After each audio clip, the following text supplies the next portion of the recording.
Thank you.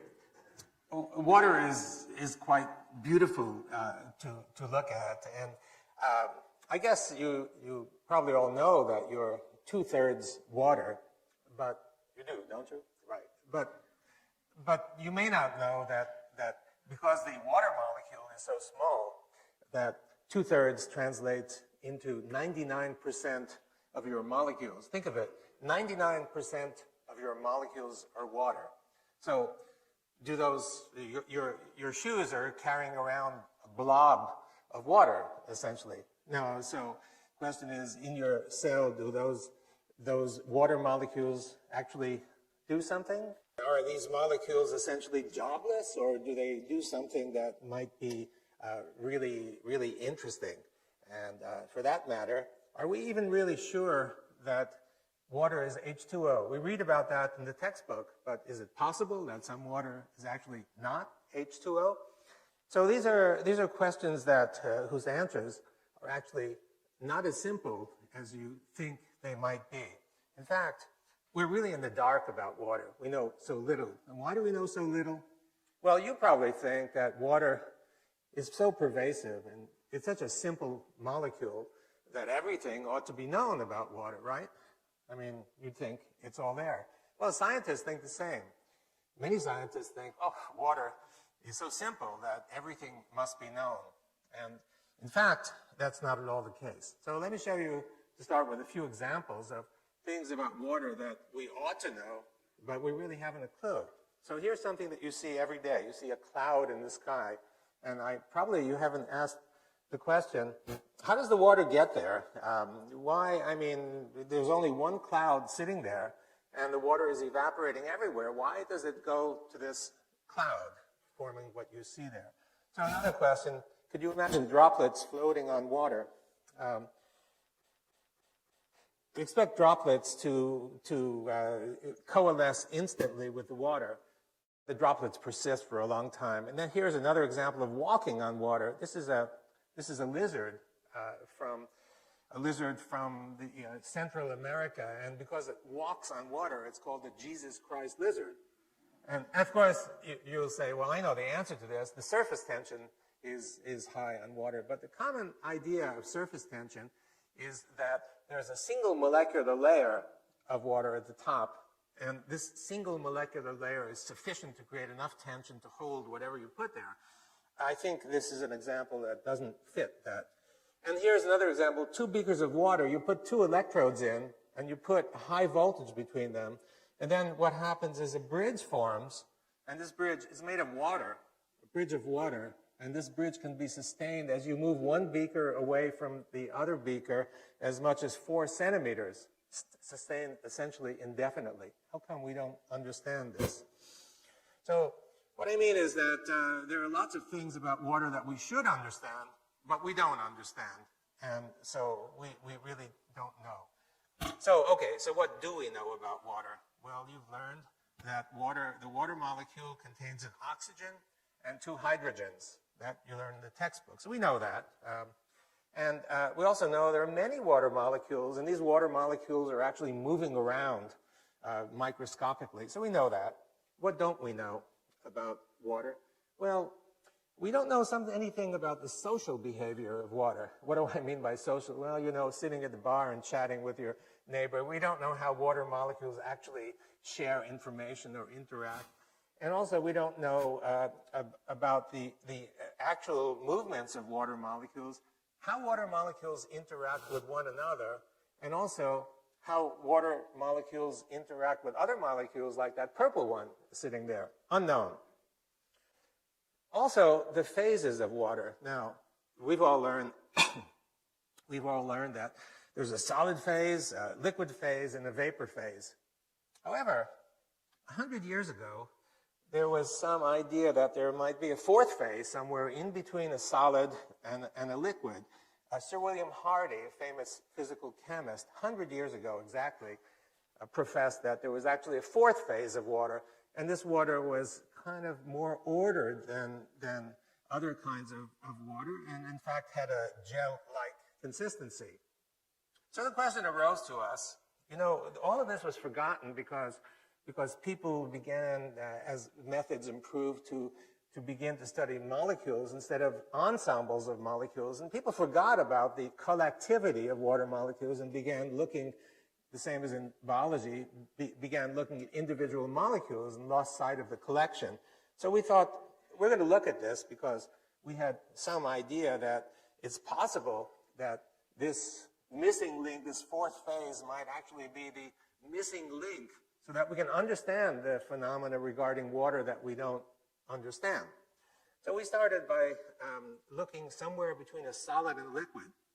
And the first experiments that we did that get us going is we took a gel, that's the solid, and we put it next to water.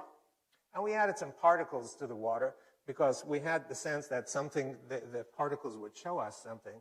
And sure enough, you can see that what happened is that the particles began moving away from the interface between the gel and the water, and they just kept moving and moving and moving, and they wound up stopping at a distance that's, well, roughly the size of one of your hairs. Now that may seem small, but by molecular dimensions, that's practically infinite. It's a huge dimension. So we began studying the properties of this zone, and we called it, for obvious reasons, the exclusion zone, because practically everything you'd put there would get excluded, would get expelled from the zone as it built up, or instead of exclusion zone, EZ for short. And so we found that the kinds of materials that would create or nucleate this kind of zone, not just gels, but we found that practically every water-loving or so-called hydrophilic surface could do exactly that, creating the EZ water. And as the EZ water builds, it would expel all the solutes or particles, whatever, into the bulk water. And we began learning about the properties, and we've spent now quite a few years looking at the properties. And so it looks something like this. You have a material next to water, and these sheets of EZ layers begin to build, and they build and build, and you just keep building up one by one. And so if you look at the structure of each one of these planes, you can see that it's a honeycomb, hexagonal kind of structure, a bit like ice, but not ice. And if you look at it carefully, you can see the molecular structure. So of course it consists of hydrogen and oxygen because it's built from water. But actually, they're not water molecules. If you start counting the number of hydrogens and the number of oxygens, it turns out that it's not H2O. It's actually H3O2. So it is possible that there's water that's not H2O, some phase of water. So we began looking, of course, more into these extremely interesting properties. And what we found is we stuck electrodes into the EZ water because we thought there might be some electrical potential. And it turned out that there's lots of negative charge in that zone. And we used some dyes to seek positive charge, and we found that in the bulk water zone, there was an equal amount of positivity. So what's going on, it looked like, is that next to these interfaces, the water molecule was somehow splitting up into a negative part and the positive part. And the negative part sat right next to the water-loving material, and the positive charges went out beyond that. We found, actually, it's the same. You didn't need a straight interface. You could also have a sphere. So you put a sphere in the water, and any sphere that's suspended in the water develops one of these exclusion zones, EZs around it, with the negative charge. And beyond that is all the positive charge separation. It didn't have to be only a material sphere. In fact, you could put a droplet in there, a water droplet, or in fact, even a bubble. You get the same result. Surrounding each one of these entities is a negative charge and the separated positive charge. So here's a question for you. If you take two of these negatively charged entities and you drop them in a beaker of water near each other, what happens to the distance between them? Now, I bet that 95% of you would say, well, that's easy. I learned in physics, negative and negative repel each other. So therefore, they're going to go apart from one another, right? Is that what you'd guess? Well, the actual result, if you think about it, is that it's not only the positive charge, negative charge, but you also have positive charge. And the positive charge is especially concentrated in between those two spheres because they come from contributions from both of those spheres. So there are a lot of them there. When you have positive in between two negatives, what happens is that you get an attractive force. And so you expect these two spheres to actually come together despite the fact that they have the same charge. And that's exactly what happens. It's been known for many years. They come together, and if you have many of them instead of just two of them, you'll get something that looks like this. They'll come together, and this is called a colloid crystal. It's a stable structure. In fact, the yogurt that you might have had this morning probably consists of what you see right here. So they come together because of the opposite charge. The same thing is true if you have droplets. They come together because of the opposing charges. So when you think of droplets and aerosol droplets in the air, and think about the cloud, it's actually the reason that these aerosol droplets come together is because of this opposite charge. So the droplets from the air, similarly charged, come together, coalesce, giving you that cloud in the sky. So the fourth phase, or easy phase, actually explains quite a lot. It explains, for example, the cloud. And the cloud, it's the positive charge that draws these negatively charged EZ shells together to give you a condensed cloud that you see up in the sky. In terms of the water droplets, the reason that these are sustained on the surface for actually sometimes as long as tens of seconds, and you can see it. If you're in a boat and it's raining, you can sometimes see this on the surface of the lake. These droplets are sustained for some time. The reason they're sustained is that each droplet contains this shell, this EZ shell. And the shell has to be breached in order for the water to coalesce with the water beneath. Now, in terms of the Jesus Christ lizard, the reason the lizard could walk is not because of one single molecular layer, but there are many EZ layers lining the surface, and these are gel-like. They're stiffer than ordinary surfaces. So therefore, you can float a coin on the surface of the water. You can float a paper clip, although if you put it beneath the surface, it sinks right down to the bottom. It's because of that. And in terms of the water bridge, if you think of it as plain old liquid bulk water, it's hard to understand. But if you think of it as EZ water and the gel-like character, then you can understand how it could be sustained with almost no droop. It's a very stiff structure. Okay, so all well and good, but why is this useful for us? What can we do with it? Well, we can get energy from water. In fact, the energy that we can get from water is free energy. It's literally free. We can take it from the environment. Let me explain. So you have a situation in the diagram with negative charge and positive charge. And when you have two opposing charges next to each other, it's like a battery. So really we have essentially a battery made of water. A battery made of water.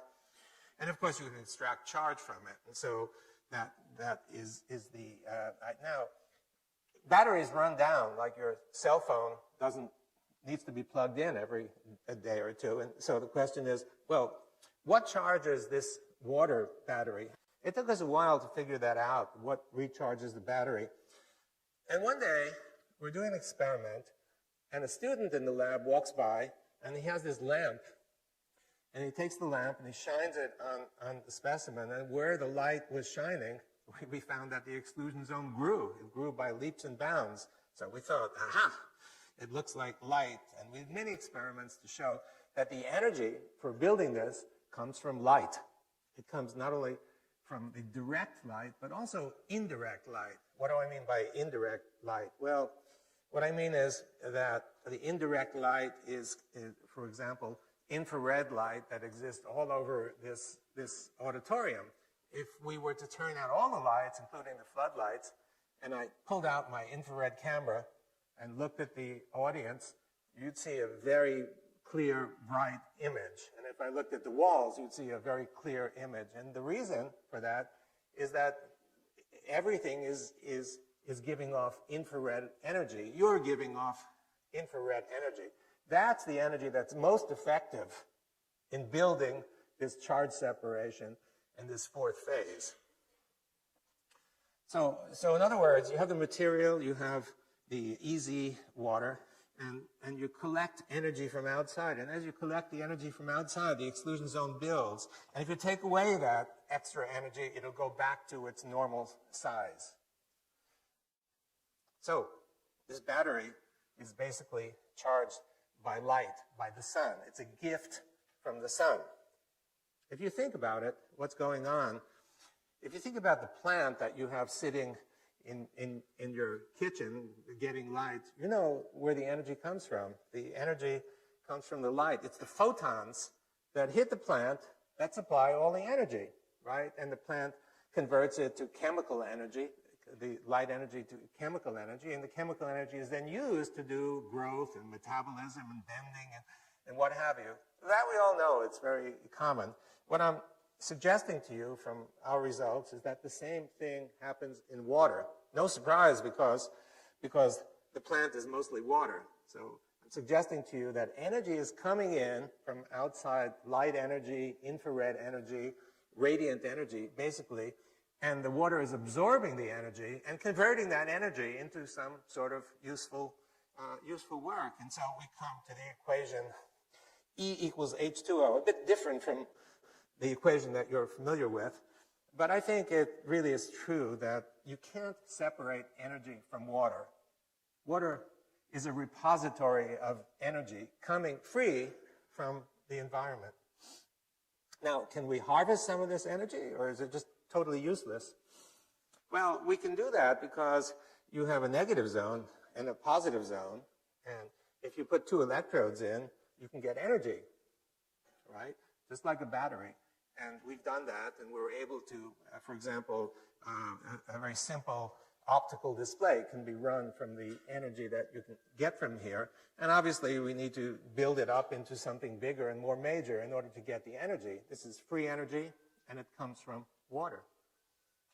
Another opportunity that we've been developing is getting clear, free drinking water. So if you have a hydrophilic material, and you put contaminated water next to it with junk that you want to get rid of.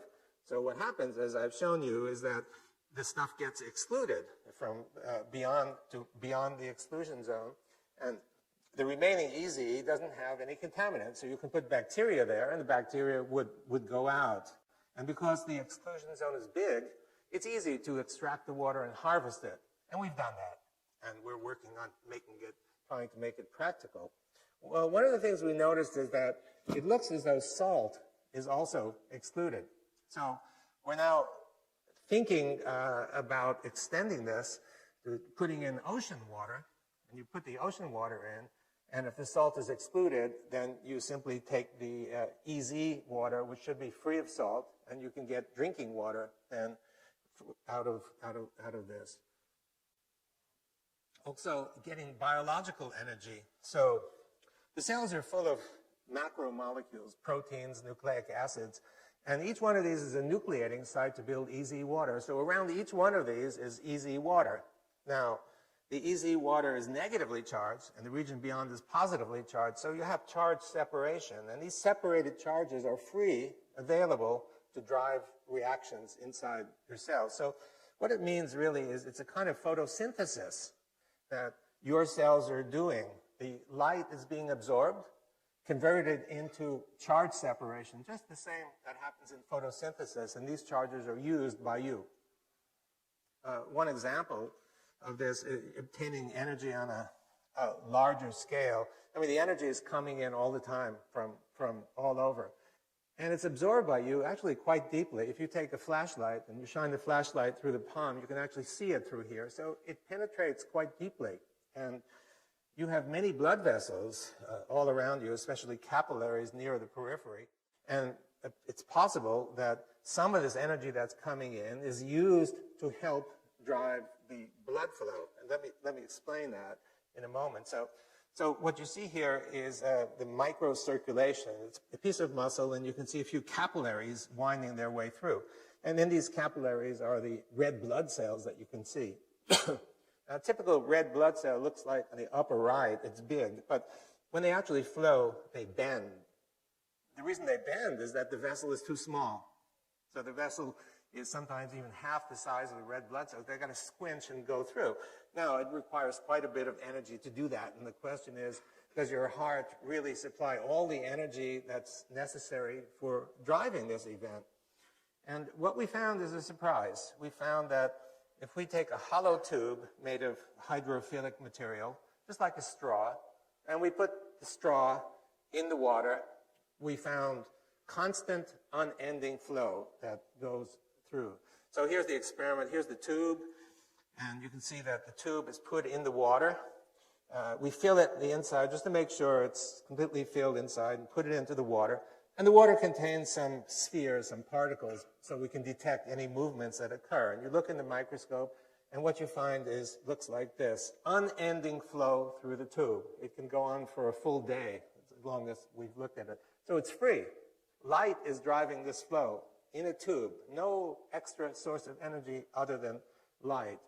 So if you think about the human and think about the energy that's being absorbed in your water and in your cells, it's possible that we may use some of this energy to drive biological processes in a way that you had not envisioned before. So what I presented to you has many implications for science and technology that we've just begun thinking about. And the most important is that the radiant energy is absorbed by the water and giving energy to the water in terms of chemical potential. And this may be used in biological contexts, for example, as in flow, but many other blood flow in many other contexts as well. And when you think of chemical reactions that involve water, you just think of a molecule sitting in the water. But what I've shown you is not just that. You have the molecule or the particle, easy, positive charge, the effect of light. All of those need to be taken into account. So it may be necessary to reconsider many of the kinds of reactions or understanding these reactions that we've learned about in our chemistry class. Weather. So I've shown you about clouds. The critical factor is charge. If you take a course in weather and such, you hear that the most critical factors are temperature and pressure. Charge is almost not mentioned, despite the fact that you can see lightning and thunder all the time. But charges may be much more important than pressure and temperature in giving us the kind of weather that we see. Health. When you're sick, the doctor says, drink water. There may be more to that than meets the eye. And in food is mostly water. We don't think of food as being water, but it's mostly water. If we want to understand how to freeze it, how to preserve it, how to avoid dehydration, we must know something about the nature of water, and we're beginning to understand about that. In terms of practical uses, there's desalination possibility. And by the way, the desalination, where you need it most is where the sun shines the most, in dry areas. So the energy for doing all this is available, freely available to do it. And for standard filtration as well, a very simple way of removing bacteria and such from drinking water. It could be actually quite cheap for third world countries. And finally, getting electricity out of water through the sun's energy that comes in. That's another possibility. So I've tried to explain to you how water's fourth phase, really understanding that water has not 3 phases, but 4 phases. And understanding the fourth phase, I think, is the key to unlock the door to understanding of many, many phenomena. And mostly, what we like most is understanding the gentle beauty of nature. Thank you very much. Thank you.